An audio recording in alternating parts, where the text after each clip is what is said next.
Alright everybody, today we are back with another Ryobi tool review.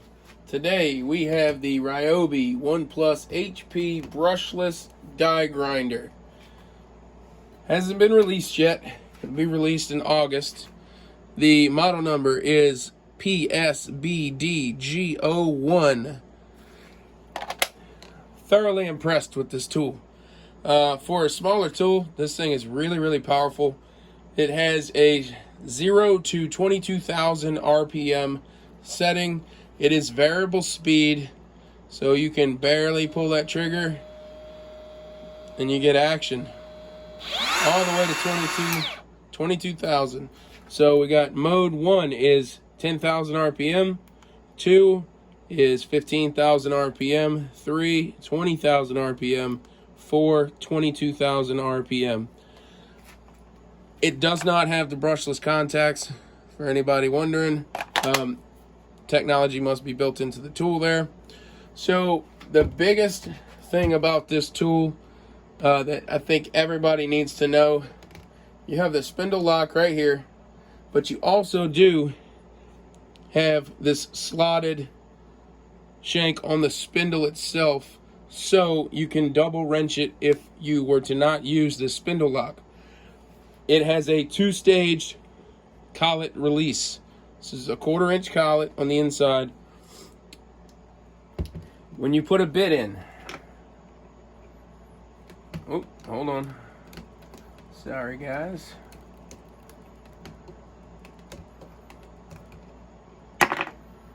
Whoops.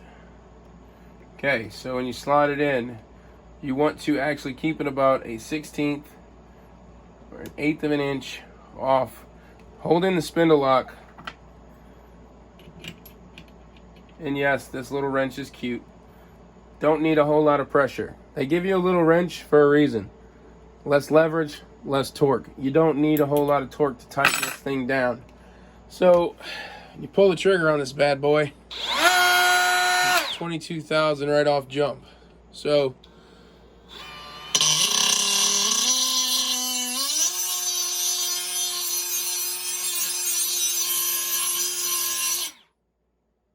I don't know about you, but I think that makes short work of that right there. So to take this thing loose, here's the thing. Hold the spindle lock. This will depress inside the tool. You want to take this, loosen it. Okay, so now it's loose, but the bit is still stuck. You have to loosen it till it starts to seem like it's tight again. Loosen it just a little bit more. That's that 2-stage collet. Now you're home free. Switch your bit out, you're good to go. So this little tool here has many different accessories for it. I actually only bought a few that I could find at Home Depot. So I even looked in the Dremel section, but in the Dremel section there is not any 1/4 inch shank bits in there.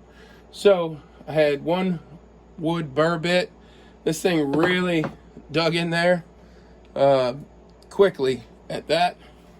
So there's even a 2-inch grinder pad that you can put in there. Now the thing is, with the grinder pads, 2-inch is as big as you want to go. If you were to put a cutting disc on there, be careful to look at the RPM setting or ratings on the discs themselves. But Ryobi does not recommend anything over a 2-inch accessory. This is a 2-inch wire brush. Again though, use your brain. This is not rated for 22,000 RPMs. It's not even rated for 10,000 RPMs. So you're going to be barely pulling the trigger on this thing to use this. Otherwise, you're going to sling some wires out of this thing. But nonetheless, there's plenty of accessories for this tool. I'm thoroughly impressed. This beats the hell out of pulling out the old angle grinder to have to do a little bit of scuffing on some steel.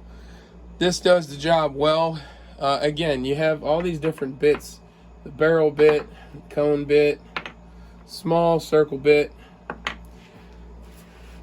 This thing is supposed to be released in August. I believe it's going to be for $150. So, I mean, I think it's worth it. Especially to get in the tighter spaces where this thing's meant to be gotten in.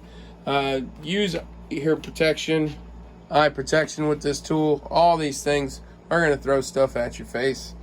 Y'all be safe out there. Y'all have a freaking awesome day.